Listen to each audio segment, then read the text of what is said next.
महाराष्ट्र राज्य के महान पावन धरती को मैं प्रणाम करता हूं।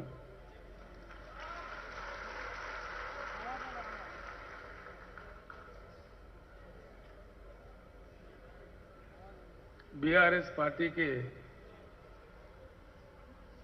किसान संघ के राष्ट्रीय अध्यक्ष और भारत के जाने माने लोकप्रिय शेतकरी नेता श्री गुरनाम सिंह चढ़ोनी जी, महाराष्ट्र राज्य के बीआरएस के शेतकरी संघ के अध्यक्ष भाई श्री मानिकराव कदम जी,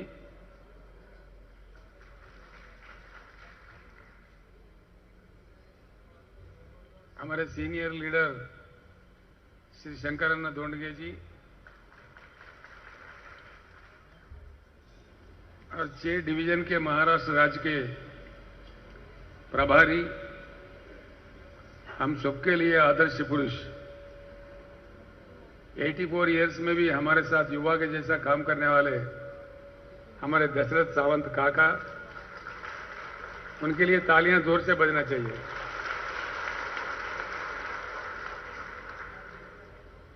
श्री सोमनाथ तोरत जी, औरंगाबाद डिवीजन, श्री बीजे देशमुख साहेब, पुणे डिवीजन, श्री विजय मोहिते साहेब, मुंबई डिवीजन और श्री निखिल देशमुख साहेब, अमरावती डिवीजन, और मंच पर उपस्थित माजी आमदार, खासदार और वरिष्ठ नेता लोग और महाराष्ट्र राज्य के कोने कोने से पूरे मतदार संघों से आए हुए मेरे प्यारे भाइयों और बहनों, आप सभी को मैं प्रणाम करता हूं।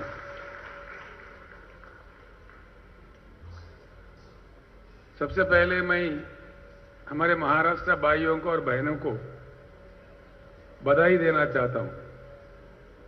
इसलिए जिस लक्ष्य को लेकर हम निकले हैं, जिस लक्ष्य को लेकर, महान लक्ष्य को लेकर हमने कार्यक्रम की शुरुआत की है, आज महाराष्ट्र राज्य को और आप सभी को राष्ट्रीय नेतृत्व करने का एक पहला अवसर आपको मिला है। ये हमारी सफर शुरुआत महाराष्ट्र राज्य से है। ये सिर्फ महाराष्ट्र राज्य के लिए नहीं, ये पूरे भारत को बदलने वाली एक महान लक्ष्य है। बिन बदले भारत विकास नहीं कर सकता। ये बात 75 साल का आजादी के बाद का जो समय है, इन 75 सालों में जो अनुभव हमें मिला है वो हमें सिखाता है। और पूरे दुनिया में भी जहां जहां रूटीन तरीके से उभर के, जिन देशों ने उभर के आउट ऑफ बॉक्स होके काम किया है, वहां बहुत विकास हुआ है। हिमालय के उस पर हमारे से लगा हुआ देश चाइना, हमारे देखते देखते जो हमसे गरीब थे, हमसे कम बजट थे, हमसे कम जीडीपी थे, हमारे आंखों के सामने ही दुनिया का एक प्रबल आर्थिक शक्ति बन गया। ऐसी स्थिति आया कि without China there is no world, ऐसी स्थिति आ गई है। जिन देशों को ईस्ट एशियन टाइगर्स कहते हैं, जैसे कि सिंगापुर है, मलेशिया है, साउथ कोरिया है, जापान है, ऐसे कई देश अपने रूटीन तरीका से उठकर कुछ नया रास्ता पकड़ के अपने पीछे का अनुभव का सार लेते हुए जिन्होंने काम किया है, वो देश विकसित हुआ है। आपको आसान से समझ में आने के लिए मैं एक बात बोलता हूं। अभी हाल में ही कर्नाटक राज्य का चुनाव आपने देखा है। वहां भाजपा का सरकार हार गया और कांग्रेस का सरकार आ गया। कोई जीता है, कोई हारा है, लेकिन क्या बदलने वाला है? कुछ बदलेगा? कुछ बदलने वाला है? कुछ नहीं बदलने वाला। ये तो कथा 75 साल से चलते ही आ रहा है कोई पार्टी जीतता है, कोई नेता जीतता है, कोई हारता है, लेकिन ये नहीं हो रहा है जो होना चाहिए। चुनाव में और चुनाव के बाद जनता का जीत होना चाहिए।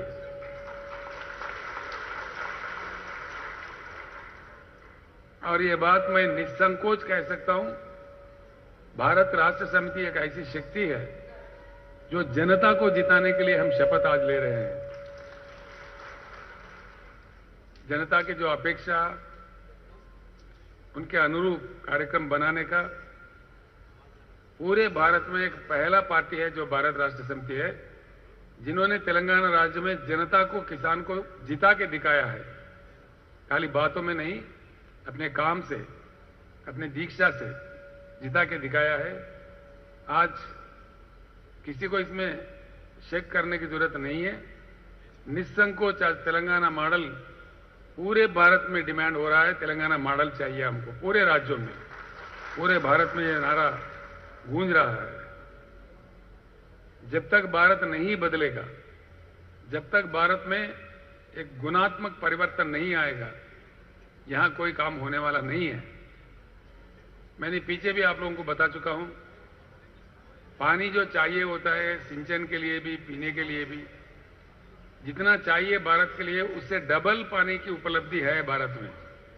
मैंने आंकड़े पहले भी दे चुका हूं। पानी को रखते हुए भी आज हम पानी से वंचित हैं। और पानी इतनी अमूल्य चीज होती है जो कहीं किसी फैक्ट्री में नहीं बनता।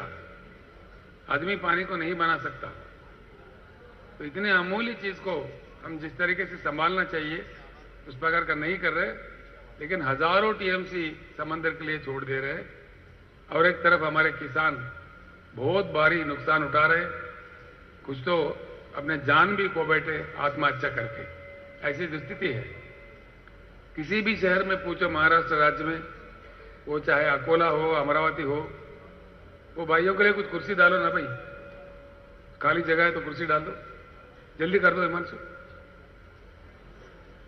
इधर भी कुछ लोग खड़े के हैं। कई राज्यों में, लास्ट टाइम मैं जब नांदेड़ आया था, वो हमारे अभय पाटिल के घर बैठा था मैंने। वहां पे किसी ने बोला साहब अकोला में, औरंगाबाद में 8 दिन में एक बार पानी मिलता है। वहीं अकोला वाले हमारे प्रकाश पोरे साहब थे, वो कह रहे थे अकोला में 7 दिन में एक बार आता है। सोलापुर में कह रहे थे कि 10 दिन में एक बार आता है। ये स्थिति क्यों है और ये स्थिति कब बदलेगा, कैसा बदलेगा, बदलने वाला कौन है?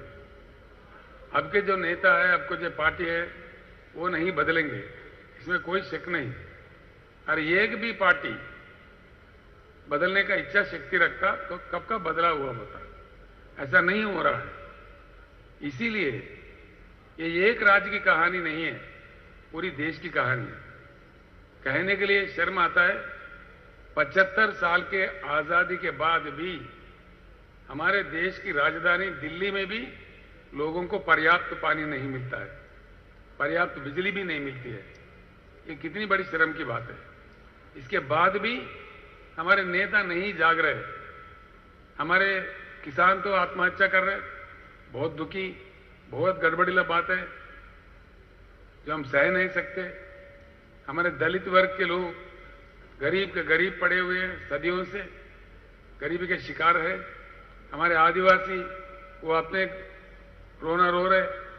हमारे पिछड़े वर्ग के भाई वो भी परेशान है। तो किसका उद्धार हुआ इस देश में? इस आजादी का फल किसको मिला, किसका फायदा हुआ? जो स्वाभाविक रूप से जो कुछ डेवलपमेंट दिखता है वो हो ही जाएगा, करने पर भी, नहीं करने पर भी हो जाएगा। जब हम इंसान के रूप में पैदा होते हैं, हमको बड़ा होना ही है। साल ब साल हम बड़ा होते स्वाभाविक रूप से बड़ा हो जाएंगे। वो डेवलपमेंट नहीं कहलाता जो स्वाभाविक ढंग से होता है। जहां भी हिम्मत वाला सरकार हो, दिमाग वाला सरकार हो, जनता को सही में कुछ करने वाला सरकार हो, वहां विकास दिख रहा है। अभी मैंने जो देश आपके सामने जिक्र किया है उसका परिणाम हमारे सामने है, हम देख रहे हैं, पूरी दुनिया के सामने है। मैं आप सभी से प्रार्थना करता हूं जिस लक्ष्य को लेके आज हम एक शुरुआत कर रहे हैं, ये कोई साधारण लक्ष्य नहीं है। और साधारण एक चुनाव के लिए, किसी को आमदार बनाने के लिए, किसी को खासदार बनाने के लिए, ये कोई चुनाव के लिए बात नहीं है। किसानों ने काफी लड़ चुके हैं, ऐसा नहीं है कि किसानों ने नहीं लड़ा। यहां इसी राज्य में शरद जोशी के लीडरशिप में कितने आंदोलन किसानों ने किया, कितने लोग जेल गए, कितने लाठी खाए, कितने गोली खाए। शरद जोशी के भाषा से प्रेरित होकर यहां के लोग पंजाब में जाके लड़े, हरियाणा में जाके लड़े, कई दिन वहां के जेलों में भी पड़े रहे। और पंजाब के लोग, हरियाणा के लोग, जैसे गुरनाम सिंह चड़ोनी है, हमारे बुजुर्ग एक राजोवाल जी है, उन्होंने भी आके महाराष्ट्र में भी लड़ा है। बेंगलुरु में प्रोफेसर नंजुंडा स्वामी लड़ा है। उत्तर भारत में, उत्तर प्रदेश में सर चोटूराम लड़े थे 1935 से लेकर 1835 से लेकर, बाद में महेंद्र सिंह टिकायत ने लड़ा, मद्रास में नारायण स्वामी लड़ा। ऐसा नहीं है कि किसानों ने नहीं लड़ा। अभी हाल में सीपीएम पार्टी के नेतृत्व में प्याज के दाम को लेकर नासिक से मुंबई तक 50-50 हजार लोग, 10-10 हजार लोग पदयात्रा करते हैं। ये कोई देश है? इस देश में लोकशाही है, लोगों का कोई मान्यता है, किसानों को कोई इज्जत है? आखिर ये कब तक चलेगा? कहां तक चलेगा? किसान का दुख दुखी रह जाएगा या किसान का दुख मिट जाएगा? मुझे पूरा उम्मीद है जरूर मिट जाएगा। भारत राष्ट्र समिति के नेतृत्व में महाराष्ट्र राज्य में भी मुझे पूरी उम्मीद है, बिल्कुल बन जाएगा, कोई बात नहीं। इसीलिए मैं कह रहा हूं, ये बात निसंकोच कह रहा हूं। इसलिए तेलंगाना राज्य जहां से मैं आता हूं, जहां का मैं आज मुख्यमंत्री हूं, तेलंगाना राज्य बनने से पहले वहां भी बड़ा महाराष्ट्र से भी गड़बड़ीला मामला था। हर दिन किसान मर रहे थे, हर दिन हमारे राज्य के बुनकर मर रहे थे। कई लोग, आधा से ज्यादा लोग पलायन थे। काफी मुश्किल थी, ना पीने का पानी था, ना सिंचन का पानी था, ना बिजली था। लेकिन आज गुज़िश्ता 9 साल में तो 2 साल फुजूल चले गए, 1 साल सवा साल कोरोना और 1 साल नोटबंदी, 2 साल मारे गए। सिर्फ 6.5-7 साल के कड़ी मेहनत से आज जो तेलंगाना मॉडल पूरे देश पे छाया हुआ है, वो बन गया है। अगर समर्पित रूप से हम काम करते हैं, काम कर सकते हैं। तेलंगाना राज्य में आज हर घर में नल फिट है, हर घर में, एक भी घर बगैर नल के नहीं है। शहरों में भी गरीबों के लिए वहां सिर्फ 1 रुपए से नल का कनेक्शन दिया गया, जो कि हर घर में रहना चाहिए करके। समर्पित रूप से जब हम करना चाहते हैं, हर घर को पानी पहुंचाना चाहते हैं, ये कोई मुश्किल काम नहीं है, ये देवी देवताओं का काम नहीं है, ये तो इंसानों का काम है। कर सकते हैं, करके दिखाया है तेलंगाना राज्य ने। वहां के ऑफिसर भी कोई स्वर्ग से नहीं है, कोई दूसरे जगह से नहीं है, या तो अमेरिका से नहीं है। वही ऑफिसर है, वही नेता है, वही सरकार है, वही लोकतंत्र है, कोई नई चीज नहीं है। लेकिन एक ही बात इसके साथ जुड़ गया था कि इच्छा शक्ति, करने का इच्छा शक्ति हो, काम बिल्कुल हो सकता है, कोई अड़चन नहीं है। अब महाराष्ट्र राज्य में भी क्रांति लाना हमारा जिम्मेवारी है।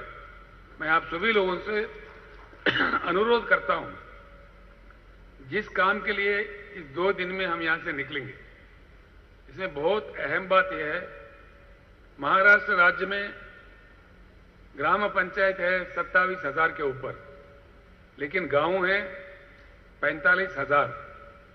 गांव का नंबर तो है 47,000, लेकिन 2,000 गांव में जहां लोग नहीं रहते, सिर्फ शिवार रहता है, ऐसे एक 2,000 गांव है। उसको छोड़े तो महाराष्ट्र पूरे राज्य के अंदर छोटे बड़े मिलाकर 45,000 गांव हैं। आप लोग लिख लीजिए, आपको दिया गया है, आपको पैड मिला, सभी को राइटिंग पैड है। कुछ शब्द जो इंपॉर्टेंट है वो आप लिख लीजिए, आपको याद रहेगा, अच्छा भी रहेगा, आगे के लिए काम भी आएगा। हम अभी जा रहे हैं यहां से निकल के 45,000 गांव में, ग्रामीण क्षेत्र में, और महाराष्ट्र राज्य में जो नगर पालिका है, महानगर पालिका है, उन सारे चीजों में 5,000 के ऊपर म्युनिसिपल वार्ड्स और म्युनिसिपल डिविजन्स है। उन 5,000 में भी हमारा काम जारी रहेगा। पूरे म्युनिसिपल एरियाज में भी, यानी कि 50,000 यूनिट में हमारे पार्टी की कमेटियां बनाने के लिए हम आज निकल रहे हैं यहां से। कल निकलेंगे, आज नहीं, आज कल दोपहर तक यहां प्रशिक्षण पाके पूर्ण रूप से तैयार होके शपथ लेके फिर यहां से निकलेंगे। और इस कार्यक्रम ये बुनियाद होगा भारत को परिवर्तन करने का। मैं पहले अपने शब्दों में कह दिया, महाराष्ट्रवासी, महाराष्ट्र के जनता, महाराष्ट्र के किसान और महाराष्ट्र के जो बीआरएस के भाई हैं, आप इतने किस्मतवान हैं कि आज राष्ट्रीय नेतृत्व करने का मौका महाराष्ट्र को ही मिला है। भारत भी नेताओं से, पार्टी से थक चुका है। भारत को भी इंतजार है, पूरे भारत को भी। गुज़िश्ता लास्ट 2-3 महीने में मैं पूरा यहां हालात को परख रहा था, देख रहा था। महाराष्ट्र से हमने शुरुआत किया, उसका एक प्रबल कारण है, महाराष्ट्र से जुड़ा हुआ तेलंगाना का एक 1000 किलोमीटर का बॉर्डर है। 1000 किलोमीटर के बॉर्डर में इधर से उधर बेटी देना, उधर से इधर बेटी देना, ये रोटी बेटी का संबंध है तेलंगाना और महाराष्ट्र के बीच में। कई लाख रिश्ते हैं, उधर से इधर भी है, इधर से उधर भी है, लोगों का आना जाना भी है। तो यहाँ की बातें बहुत मालूम होते रहते हैं। और यहाँ मुझे दुख था, सबसे ज्यादा विदर्भ क्षेत्र में, यवतमाल जिले में ऑलमोस्ट हर दिन एक आत्महत्या हो रहा है, सबसे ज्यादा हो रहा है। पूरे राज्य का अगर आंकड़ा देखे, हर दिन 8-9 आत्महत्या किसानों का लगातार हो रहा है। इसीलिए मैंने समझा कि जो भी शुरुआत करना है, जो किसानों के लिए क्रांति लाना है, तो महाराष्ट्र राज्य से शुरू करते हैं। इसीलिए मैं कह रहा हूं फिर एक बार, महाराष्ट्र का जो क्रांति होगा ये यहीं नहीं रुकेगा। आज हम महाराष्ट्र में काम शुरू कर रहे हैं। मैं आपसे विनती करूंगा, कल ऐसा दिन आएगा मैं आपसे रिक्वेस्ट करूंगा कि आपको मध्य प्रदेश में भी काम करना पड़े, गुजरात में भी काम करना पड़े, छत्तीसगढ़ में भी काम करना पड़े, क्योंकि आप एक बार हौसलेमंद हो जाओगे, पूरे बात को समझ जाओगे। आपसे प्रार्थना की जाएगी, भाइयों बहनों जाके थोड़ा 10 दिन के लिए, 8 दिन के लिए महाराष्ट्र, गुजरात वालों को भी सिखाओ, मध्य प्रदेश वालों को सिखाओ। ये भी काम आपको करने का है। इसलिए मैं फिर एक बार कहता हूं, महाराष्ट्र भारत परिवर्तन का जो क्रांति है, भारत को बदलने का जो क्रांति है, ये मौका राष्ट्रीय नेतृत्व करने का महाराष्ट्र राज्य को ही मिला है। फिर एक बार मैं आप सभी लोगों को दिल से, हृदय से मैं बधाई देता हूं। तो हमारा काम है इन 50,000 यूनिट में जाना। कल हम यहां से निकलेंगे, एक दिन का मोहलत बीच में रहेगा, 21 तारीख। पूरा मटेरियल जो पार्टी का पहुंचना है, आपके अपने अपने मतदार क्षेत्र पहुंच गया है या आज रात तक कुछ पहुंच रहा है, वो आपको मालूम भी है, मुझे बार बार कहने की जरूरत नहीं है। ऑलरेडी पहुंच गया है या पहुंच रहा है, तो कल तक तो पूरा पहुंच ही जाएगा। जैसा आप वहां वापस जाओगे, पूरा वो मटेरियल देख लेना। हर दिन हम 22 मई से 22 जून तक 30 दिन कड़ी मेहनत करेंगे। पूरे 30 दिन, हर दिन एक 5 गांव में हम जाएंगे। ज्यादा नहीं जाने का, ज्यादा नहीं घूमने का। एक एक गांव में हमको 1.5 घंटा 2 घंटा ऐसा लगेगा, जो कि हमको वहां पे कमेटियां बनाने हैं। हर गांव में, ग्रामीण क्षेत्र है तो गांव में, या वो नगर पालिका है तो म्युनिसिपल डिवीजन में, म्युनिसिपल वार्ड में, हर जगह 9 कमेटियां बनाने होंगे। दया करके आप सभी लिख लें, मैं आपसे प्रार्थना करता हूं। पहला वाला होगा party committee, BRS party committee, ये कमेटी बनाने होगी।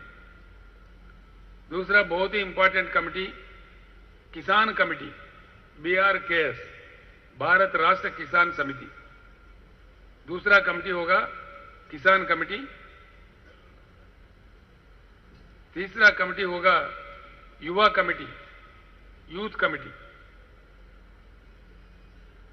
चौथा होगा महिला कमेटी, वुमेन कमेटी।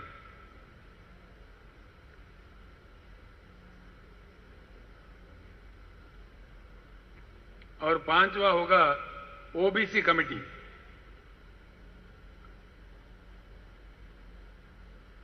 7वां होगा SC committee, scheduled caste committee. जी ठीक है, चटवा है। ये काट दिए यहाँ पे। और 7वां होगा tribal committee, ST committee. Tribal ये हर जगह नहीं होंगे, लेकिन जहां है जरूर वो कमेटी बनना चाहिए। किसी जगह हमारे आदिवासी है, किसी जगह बंजारा है, जो भी है जहां बनना चाहिए। जहां नहीं छोड़ दीजिए, जहां है वहां बनाना चाहिए। इसके बाद में होगा हमारा माइनॉरिटी कमेटी। माइनॉरिटी में 2-3 किस्म के लोग आते हैं। ज्यादातर हमारे मुसलमान समाज होता है, क्रिश्चियन समाज भी होता है, जैन समाज भी होता है, सिख समाज भी होता है। ऐसे 4-5 इन सभी से मिला के माइनॉरिटीज का भी हमको कमेटी बनाना चाहिए। और आखिरी कमेटी होगा स्टूडेंट कमेटी, विद्यार्थी। ये 9 कमेटियां हमको बनाने पड़ेंगे। इसका मैं एक बात बताता हूं आपको। गांव अगर छोटा हो, जब गांव कह रहे हैं हम लोग, पंचायत नहीं कह रहे, कमेटी हर गांव में होना चाहिए। तो जब गांव का हम बना रहे, तो छोटा अगर गांव है, 300-400 का ही वहां का आबादी है, तो हर कमेटी में 6 लोगों को ले लीजिए। सबसे छोटा कमेटी होगा 6 आप लोगों के साथ। गांव 1000 के ऊपर की गांव है, वहां हर कमेटी में 11 लोग होना चाहिए। हर कमेटी में 11 महिला, 11 विद्यार्थी, 11 किसान, मेन पार्टी में 11, ऐसा होना चाहिए। हमारे शंकर अन्ना मुझे बार बार कहते रहते हैं, ये हम लोग अभी जा रहे हैं, लेकिन ये केसीआर पहले ही पहुंच गया हर गांव में महाराष्ट्र में। उनका ये मानना है। जो 2-3 सभाएं हमने इस बीच में किया था महाराष्ट्र में, उसके तहत अखबारों के माध्यम से, सोशल मीडिया के माध्यम से, टीवी के माध्यम से हर गांव में महाराष्ट्र में चर्चा है ना? सही है ये बात? तो आप जाने से पहले आपका पार्टी चले गए वहां पे, वहां चर्चा हो रहा है। कई किसान आपका स्वागत करेंगे। मुझे तो कई लोगों ने फोन किया है, ये हमारे बेटे और बेटियां हमारे काम के लिए आ रहे हैं। हम कोई जोरदार बिरयानी तो नहीं खिला सकते, लेकिन जो हमारे किसान घर का रोटी होगा वही जरूर खिलाएंगे बोल के भी आपका स्वागत करेंगे बोल के बोल रहे थे। मैं आपसे अनुरोध करता हूं, जब गांव में जाओगे किसान के पास खाओ, किसी जगह दलित बस्ती में खाओ। लोगों के साथ हमको ऐसा जुड़ना है। वो जो मिले, वो जो रोटी दिए, 1-2 रोटी दाल खाओ, बस काम अपना करते रहना। बहुत सिंपल रहना चाहिए हमको, लोगों में मिला जुला रहना चाहिए। हमारा वो कल्चर होना चाहिए। एक ऐसे कल्चर हम स्टार्ट करते हैं। बाकी पार्टियां बहुत धनवान है, हम लोग ऐसा नहीं है। गरीब पार्टी है, गरीबों के लिए काम करते हैं। किसानों का पार्टी है, किसानों के लिए काम करते हैं। इसीलिए सभी को साथ लेके चलते हैं। कहीं अच्छे माइनॉरिटी नेता है, खाना खिला रहे तो खा लो। कोई दलित नेता है हमारे, उनके घर पे खा लो। दलित बस्ती में खाओ। हमको दलित बस्ती में खाना चाहिए, जरूर जा जाके खाना चाहिए। ऐसा करना चाहिए। मिला जुला शक्ति, सभी जनता को जब जोड़ के चलते हैं, उसमें बहुत बड़ी ताकत और शक्ति आ जाती है। इसलिए किसी को अधूर नहीं रखना चाहिए। तो ये अगर गांव थोड़ा बड़ा हो, 2000-3000 पॉपुलेशन वाले गांव भी रहते हैं, वहां कंपटीशन ज्यादा होता है। लोग ज्यादा आने पर कंपटीशन भी हो जाता है। बीआरएस का भी बहुत अट्रैक्शन है, बहुत ज्यादा लोग आएंगे, हम बनेंगे बोल। तो इसमें क्या करना चाहिए? 15 लोगों का कमेटी बनाना चाहिए। कमेटी इतना ही रहना कोई जरूरी नहीं है। आमतौर पर 11 का बनेगा। छोटा गांव है तो 6-6 लोगों से बनेगा। अगर थोड़ा बड़ा है तो 15 का बना सकते। कहीं 5000 के ऊपर पॉपुलेशन है, 5000 के ऊपर, वहां हर कमेटी में 24 आदमी ले सकते हैं। जहां मोदी ज्यादा है, 6000-7000 वाला गांव भी रहता है किसी किसी जगह, वहां हर कमेटी में 24 लोगों को आप ले सकते हैं। आप समझ गए ना? फिर एक बार मैं बताता हूं, दया करके सभी ने लिखना है। छोटे से छोटा गांव है तो हर कमेटी में 6 ऑफिस बेरर होना चाहिए। हर कमेटी में 6 लोग, एक अध्यक्ष होगा, एक उपाध्यक्ष होगा, एक जनरल सेक्रेटरी होगा। इस प्रकार का पैटर्न वो आपको मिल जाएगा, उस प्रकार से बना दीजिए। उसी प्रकार से गांव मीडियम प्लेस का है, हर कमेटी में 11 लोग आना चाहिए। 1000, 1200, 1500 के अगर गांव है, उससे बढ़कर गांव है 15 लोगों का भी आप बना सकते हैं। उससे भी बढ़कर है, ज्यादा लोग हैं, ज्यादा लोग उमड़ पड़े, ज्यादा लोग उत्सुक है आने के लिए, किसी को मना मत कीजिए। तब तो 24-24 लोगों का कमिटियां बनाइए। ये प्रक्रिया बहुत ही अहम प्रक्रिया है। चलते चलते हम 3 लोग 4 लोग जाएंगे तो उसमें से किसी को बुखार आ जाएगा, उनको रेस्ट देना चाहिए। हम मानव है तो हर चीज संभव है, लेकिन काम रुकना नहीं चाहिए। 2-3 लोग 4 लोग जब जा रहे हैं, किसी एक आदमी किसी कारण नहीं आ सकता है, तभी काम नहीं रुकना चाहिए। 1 दिन के लिए, 2 दिन के लिए लगातार अपना काम चलना चाहिए, जो कि हमारा बहुत बड़ा लक्ष्य है। जैसे एक बार पूरे गांव के कमिटियां बनेंगे, उनका प्रशिक्षण होगा उनके मतदान केंद्र के सेंटर में, उनको ऐसे ही नहीं छोड़ेंगे। उनका भी प्रशिक्षण जहां का वहीं, उसी मतदान क्षेत्र में, मतदान क्षेत्र के हेडक्वार्टर में हर आदमी का, हर ऑफिस बेरर का, जिनको आप बनाने जा रहे हैं, उनको बुलाया जाएगा। वहां बहुत अच्छे बड़े बड़े लेक्चरर्स होंगे, वो वहां प्रशिक्षण का कार्यक्रम वहां चलेगा। तब जाके हमारे पास बहुत ही शक्तिवान हमारा पार्टी खड़ा हो सकता है। शक्तिवान सैनिक हमारे तैयार होंगे, वो बुनियाद होंगे। आगे के पूरे जंग, पूरे लड़ाइयां वो लड़ेंगे और हमारा विजय प्राप्ति के लिए ये मेन बड़ा इंपॉर्टेंट बुनियादी काम है। तो इसलिए मैं आपसे, हर आदमी से, हर बहन से हाथ जोड़ के प्रार्थना करता हूं, इसमें कोई किसी निर्लक्ष्य नहीं चाहिए। जिनको नहीं करना है तो अभी छोड़ दीजिए, पहले दिन ही छोड़ दीजिए। जो जिम्मेदारी ले रहे हैं तो पूरे अंत तक निभाना चाहिए, वो हमारे में शक्ति होना चाहिए। एक बार जिम्मेदारी उठा लिया, पूरा उसका खत्म करने तक नहीं छोड़ना चाहिए, तभी हम विजय प्राप्त कर सकते हैं। इसलिए मैं आपसे प्रार्थना करता हूं, बहुत ही अहम इंपॉर्टेंट काम लेके आप जा रहे हैं। गुरुनाम सिंह जी मेरी तरफ देख रहे हैं, उनके राज्य में तो बड़ा क्रांति है किसानों में। दिल्ली में 13 महीने जो युद्ध लड़े, उसमें सबसे आगे रहने वाला सिपाही हमारे गुरुनाम सिंह जी थे। हमारे जो किसान नेता है भारत में, बहुत ही मशहूर, बहुत ही लोकप्रिय किसान नेता है, उनके ऊपर 100 केस लगे हैं, तभी भी कभी पीठ नहीं दिखाए, लड़ते ही रहे। और आज भी पूरे देश में लड़ने के लिए फिर इतना बड़ी जिम्मेदारी उन्होंने उठा लिया है। तो हरियाणा में, पंजाब में, पश्चिम उत्तर प्रदेश में, राजस्थान में उन्होंने कभी तैयार किया। मेरे तरफ गुस्सा भी कर रहे थे वो, आप हमेशा बार बार महाराष्ट्र में जा रहे, हरियाणा में कब आना है, पंजाब में कब आना है, उत्तर भारत में कब आना है। कल से मुझे छुट्टी मिलेगा, इतने भाई इतने बहन आए हैं, तो मुझे बहुत शक्ति आई है, हिम्मत भी आई है। अब काम आप लोग संभालेंगे।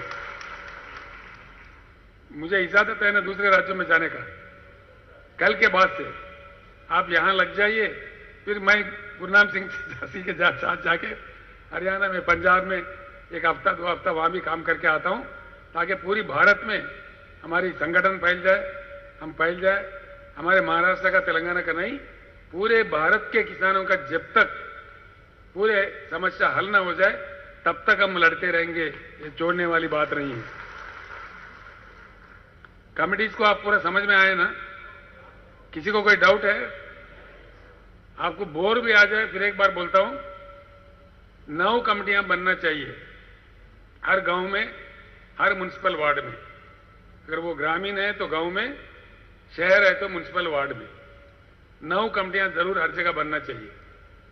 छोटा अगर पॉपुलेशन कम है, आबादी कम है, तो 6 लोगों की कमिटियां, थोड़ा बड़ा है 11 लोगों को कमिटियां, 1000-1500 का अगर गांव है, उससे बढ़ के है 15 लोगों की कमिटियां, और उससे भी बढ़ के 2-3-4 हजार के ऊपर गांव है, 24-24 लोगों का कमिटियां।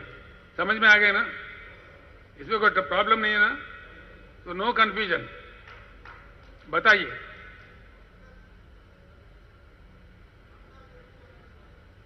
कामगार का कमिटी, जहां वो लोग उमड़ पड़े, आ जाए, उत्सुक हो, कामगार कमिटी भी बना दीजिए। ना करने की कोई जरूरत नहीं है, जहां लोग आ जाएंगे, कामगारों का कमिटी भी बना दीजिए। कामगार हमारे किसान के साथ जुड़े हुए रहते हैं गांव में, उनकी कमिटी अलग से अगर बनाना है तो बना दीजिए, कोई एतराज नहीं है। ठीक है ना?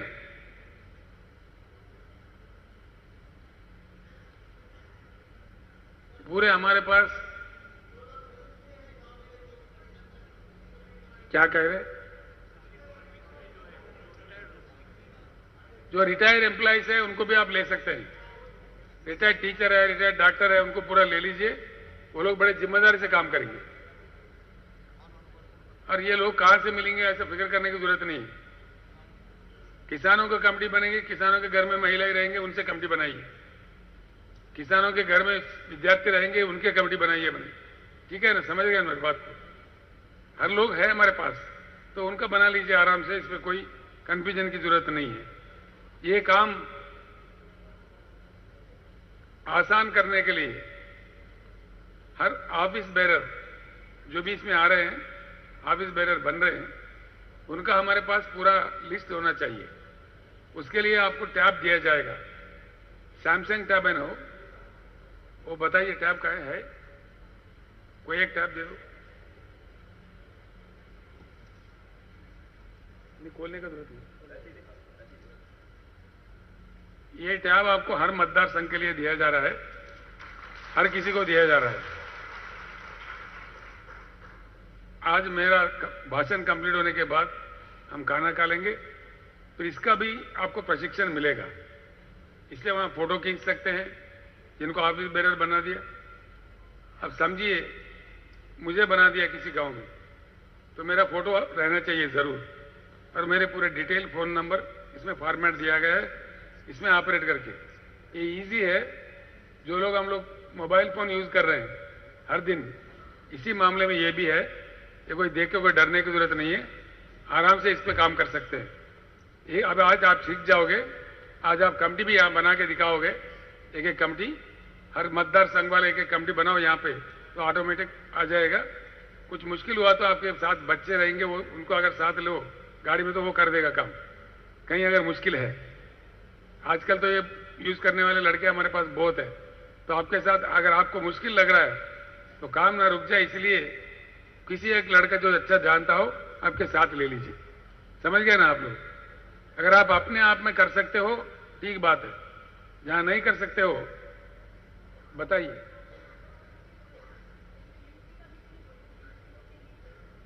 युवा बोले तो युवती नहीं बोली, एक वो महिला कमेटी है ना, महिला कमेटी है, यूथ का भी बोला मैंने। बन जाए। युवा यूथ एक ही बात है। युवा हिंदी है, यूथ इंग्लिश है, सेम कमेटी है ना युवा और यूथ। तो ये टैबलेट हर मतदार संघ को मिलेगा, आपके बैग में अभी आ जाएगा। आज दिया आपने? अभी नहीं दिया, आगे दोगे।